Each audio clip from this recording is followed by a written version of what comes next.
Steel plant ఉద్యమాన్ని అణగదొక్కేందుకు ప్రయత్నిస్తోంది కూటమి ప్రభుత్వం. వామపక్ష నేతల ఆధ్వర్యంలో చేపట్టిన నిరసనను పోలీసులు భగ్నం చేశారు. ఉక్కు పోరాట కమిటీ నేతలను అరెస్టు చేసి స్టేషన్కు తరలించారు. నిర్బంధాలను, ఉద్యమాన్ని అణచివేసే ప్రయత్నాలను కార్మిక సంఘాలు తీవ్రంగా వ్యతిరేకిస్తున్నాయి. విశాఖపట్నం ఉక్కు కర్మాగారం ప్రైవేటీకరణకు వ్యతిరేకంగా కార్మికులు పోరాటాన్ని ఉధృతం చేశారు. రాష్ట్ర వ్యాప్తంగా పెద్ద ఎత్తున నిరసనలు తెలుపుతున్నారు. అగనంపూడి నుంచి గాజువాక వరకు ఉద్యోగులు, వామపక్ష నేతలు మానవహారం చేపట్టారు. ఢిల్లీ వెళ్తున్న సీఎం చంద్రబాబు స్టీల్ ప్లాంట్ కోసం కేంద్రంపై ఒత్తిడి తేవాలని వారు డిమాండ్ చేశారు. కర్మాగారం పరిరక్షణ కోసం వామపక్ష పార్టీల నేతలు, కార్మికులు చేపట్టిన నిరసన కార్యక్రమాన్ని పోలీసులు భగ్నం చేసి చెదరగొట్టారు. ఉక్కు పోరాట కమిటీ చైర్మన్ నరసింగరావుతో పాటు పలువురు నేతలను అరెస్టు చేసి స్టేషన్కు తరలించారు.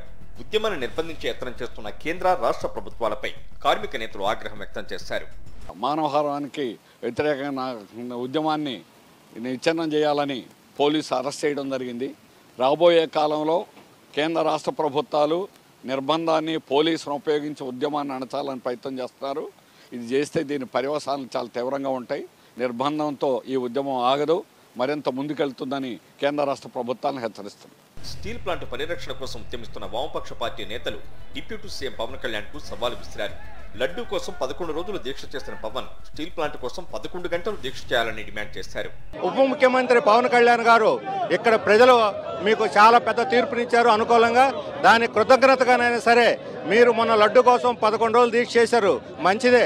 కానీ ఈరోజు కార్మికుల కోసం, ప్రజల కోసం కనీసం ఈ రోడ్డు మీదకి వచ్చి 11 గంటలు దీక్ష చేయండి. కేంద్రం మెడలు వంచండి.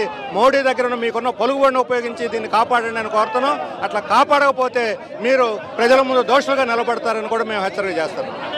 వైజాగ్ స్టీల్ ప్లాంట్ ను కాపాడకపోతే సీఎం చంద్రబాబు ప్రధాన ముద్దాయి అవుతారని వామపక్ష నేతలు ఆగ్రహం వ్యక్తం చేశారు.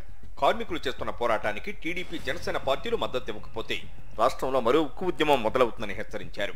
టాటా స్టీల్ కంటే కూడా మెరుగైన బ్రాండ్ ఇమేజ్ ఉన్న విశాఖ స్టీల్ను కాపాడుకోవడానికి ఇవాళ కేంద్రంలో అధికారంలో ఉన్న నరేంద్ర మోడీ ప్రభుత్వమే అడ్డంకిగా తయారైంది.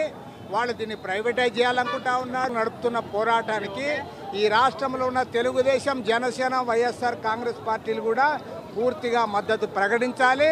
నేను ఖచ్చితంగా చెప్తాను, విశాఖ స్టీల్ ఫ్యాక్టరీ ప్రైవేట్ పరమైతే మీరందరూ కూడా చరిత్రహీనులుగా మిగిలిపోతారు. ఉక్కు కర్మాగారం విషయంలో కేంద్ర, రాష్ట్ర ప్రభుత్వాలు దిగొచ్చే వరకు ఊరుకునేది లేదని హెచ్చరిస్తున్నాయి కార్మిక సంఘాలు.